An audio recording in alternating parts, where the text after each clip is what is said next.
টাঙ্গাইলে মগরা ইউনিয়ন বিএনপির সাধারণ সম্পাদকের স্ত্রীকে কুপিয়ে হত্যা করেছে দুর্বৃত্তরা। 16 সেপ্টেম্বর মঙ্গলবার রাতে সদর উপজেলার মগরা ইউনিয়নের কুইজবাড়ি গ্রামে এই ঘটনা ঘটে। নিহত লিলি আক্তার ওই এলাকার SM আনিসুর রহমান উত্তমের স্ত্রী।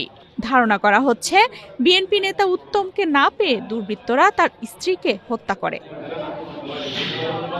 স্থানীয় ও বিএনপি নেতাকর্মীরা জানান, মগরা ইউনিয়ন বিএনপির সাধারণ সম্পাদক আনিসুর রহমান উত্তমের বাড়ির পাশেই তাদের নিজস্ব বিস্কুট ফ্যাক্টরি রয়েছে।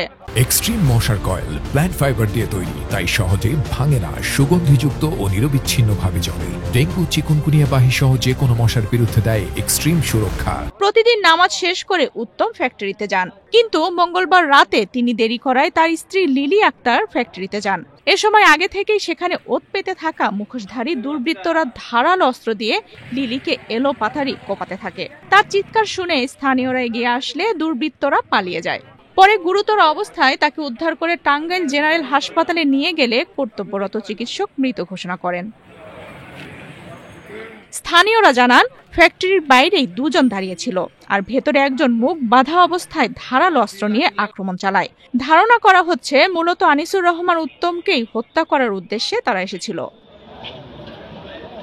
এ বিষয়ে টাঙ্গাইল সদর থানার ওসি তানভীর আহমেদ বলেন, কে বা কারা ঘটনাটি ঘটিয়েছে তা এখনো জানা যায়নি।